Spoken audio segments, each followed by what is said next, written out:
Loving yourself every moment, all the time is not the secret to success.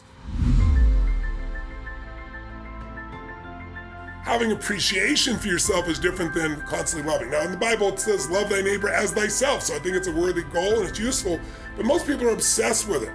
And I think get on about living a life that's meaningful and you'll love yourself. I think the more you find unconditional love for others, the easier it is to find in yourself.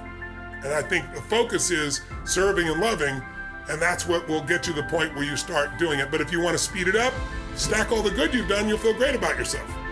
Because it's all about you, me, what I'm not getting, what I'm not doing, and that's why you're in pain. And so I'm not telling you like I haven't done this shit. I've done it too in the past, but it's an old pattern I don't really do anymore. And it used to affect me. A dominant one, I wouldn't have become who I become.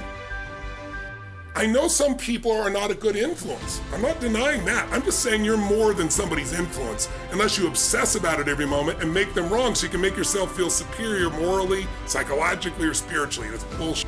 Stop the pattern. We've all done it. Catch yourself. Because if you want joy, happiness, and freedom and an extraordinary life, it will not come from blame. Never. There's no pride that comes from blame. I don't mean fake pride where you make shit up to feel good. I'm talking about real pride. Pride is something you earn. Like people tell me, oh, I have no self-esteem because my parents used to say this or they'd say that. I'd say that's such bullshit. I'm not saying it's bullshit they didn't say that. I said it's bullshit, that's why you know your self-esteem. Self-esteem does not come from what people say about you. Self-esteem comes from what you experience about yourself. See, someone can tell you your whole life you're a piece of crap, and there's part of you go, you're full of it, I'm gonna show you. Lots of people have done that. They never bought it. Or someone tell you you're beautiful your whole life, you go, I'm not really beautiful. So what people tell you doesn't matter at all. It's what you stack. It's what you assemble. It's what you create. It's the habit of what you put in your head. And today I don't blame you because we got a whole culture that's always blaming somebody else for something in their life. But blame is not a strategy for pride. That's why you listen to these blaming people. They're all angry all the time. Your biography is not your destiny. And it doesn't matter what you've been through. What you decide now is what's going to control your life. What you decide each day going forward is going to decide your life. And I can look at them seeing me and I can read their minds. This big, tall, white, rich guy is going to tell me biography doesn't matter. So I said, let me tell you my story. And I told them the whole story, way more than I'm telling you. And every one of them was crying their eyes out when they're done. I said, look where I am right now. Because I wouldn't assemble the story that my past equals my future. The past only equals your future if you live there. If you're using a rear view mirror to guide yourself, you're gonna crash. So what you've been through is horrific. What you've been through is unjust. I'm on your side. But if you hang on to it, you have no future and you have no one to blame but yourself. My mom would think I was lying and I wasn't lying. She poured liquid soap down my throat till I threw up and I wasn't lying. So it's not the physical abuse, it's the fact that this is the person you love most that's trying to hurt you that messes with your head. So I could have been messed up for life, but I didn't. Because something inside me says, I'm responsible for this life. And part of that is because I started reading when I was 13, 14 biographies of people, the greatest people in history, and reading their lives and finding out, guess what? Their lives were far from perfect. Some of them had worse lives than I had. But when you have no reference and all you do is go online, you talk to other people, it's making everybody else toxic and I'm like this and they didn't do that, then you get to have this shitty life just like those other people. Why are they online so much? Because they don't have a life.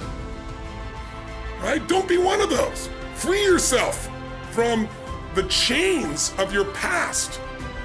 Yes, there are people that you don't want to hang out with that will not serve you.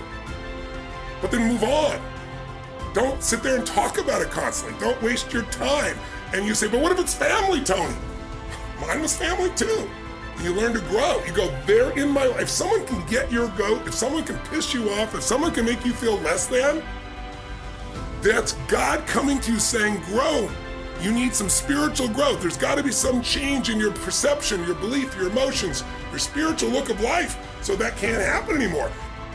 But then life throws them at you too. When they come, you just go, okay, it's gonna have me until I grow.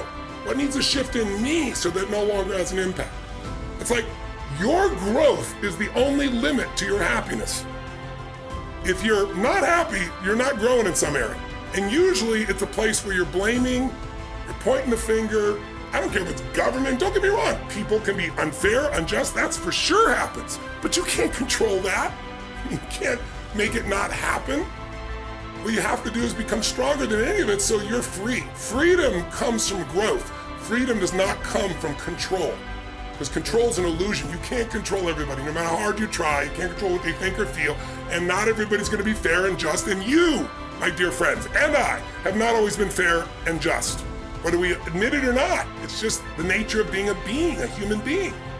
But we can make the largest pattern fair and just and loving and powerful and serving and growing until it becomes the dominant thing inside you. And then you experience life as being great, not you're great. Life's great because you're living a great path.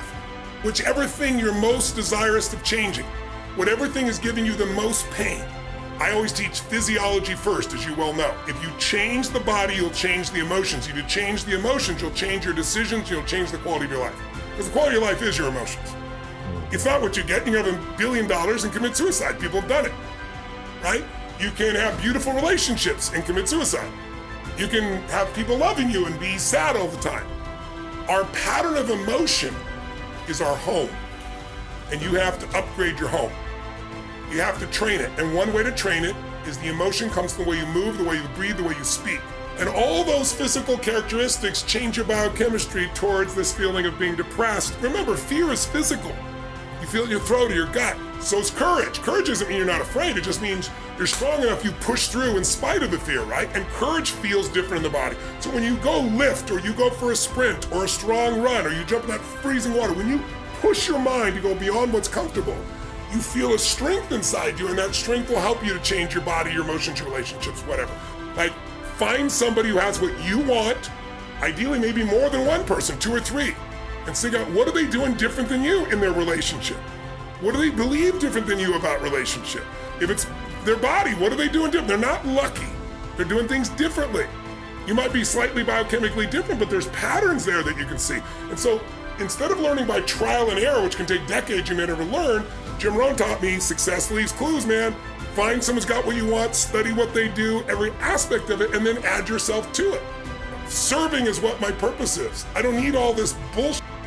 And that means I can do it when I say hello to the mailman. I can do it in front of 50,000 people. I can do it with my child.